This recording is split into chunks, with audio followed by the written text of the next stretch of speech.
Guys, I finally figured it out. Oh my god. I did something unique.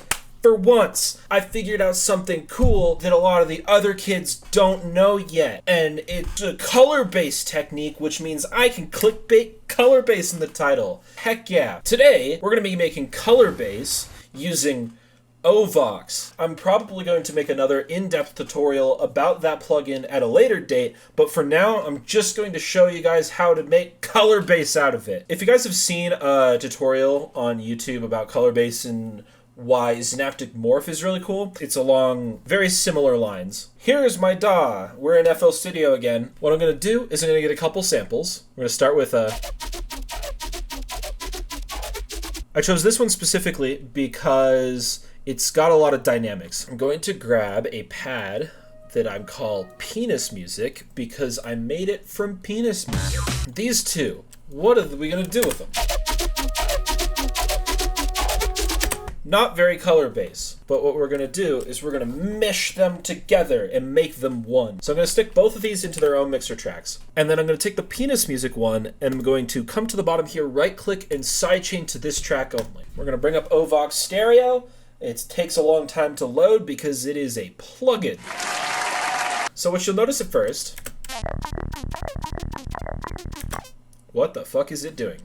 Brief summary, it's taking the input and it's resynthesizing it to a synth that is determined in here somewhere. All that's really fancy, but I'm going to go over it very simply and straightforwardly for this tutorial and maybe a little bit more in-depth at a later point. For this tutorial, I'm just going to tell you some specific knobs to turn and what knobs you can be a little bit more free-flowing with. So first, what we're going to do is we're actually going to go back to the settings. Press this little gear here, come over to the VST wrapper settings, go to this processing tab, turn on the mono aux in, and press 1. You can close that because you don't need it anymore. Take your voice, keep that on track, turn the gain all the way down, turn the gate all the way down. Then for synth, you're going to want to go to sidechain. You're going to turn the gain all the way up and the drive all the way down. Bam! Whoa! The pad is moving as if it's the bass loop. It's very cool. Super sick. Wow! If we press up in this top right corner here, it unloads a bunch of settings onto us. We got yourself a noise, you got yourself a low pass, high pass, you got yourself a format filter, and then you got all this dynamic stuff. If you turn this one down here all the way, it'll bring all of the more specific stuff back up. Turn this focus all the way down as well. I think you can mess around with the focus a little bit more. It has a little bit more of a release. Q is another one you can turn up or down however you feel. I feel like it's more resonant if you turn it all the way up, but it also has a lot more room. The speed, it literally sounds like the pad. Turn it all the way down.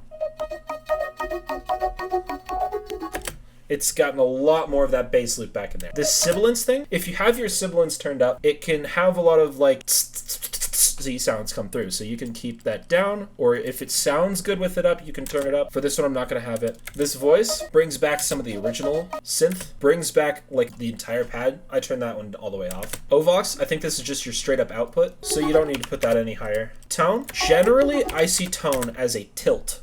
So you take your frequency and pretend like it's here. It acts more like an EQ that goes one side to one side. And the coolest thing about this is this format knob.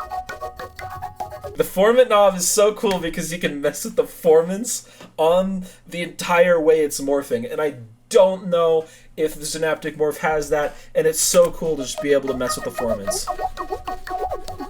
It's so fun. Oh. So yes, that's that. I'm gonna go over a more advanced version of it on my Patreon, like I tend to do. There's gonna be an Ableton rack that's a little bit more advanced. There's gonna be a patcher preset for FL Studio users. I believe that's it. Yes, this is my new color-based technique, 2022. Tell Virtual Riot now. If you guys have any questions, do let me know in the comments. Patreon.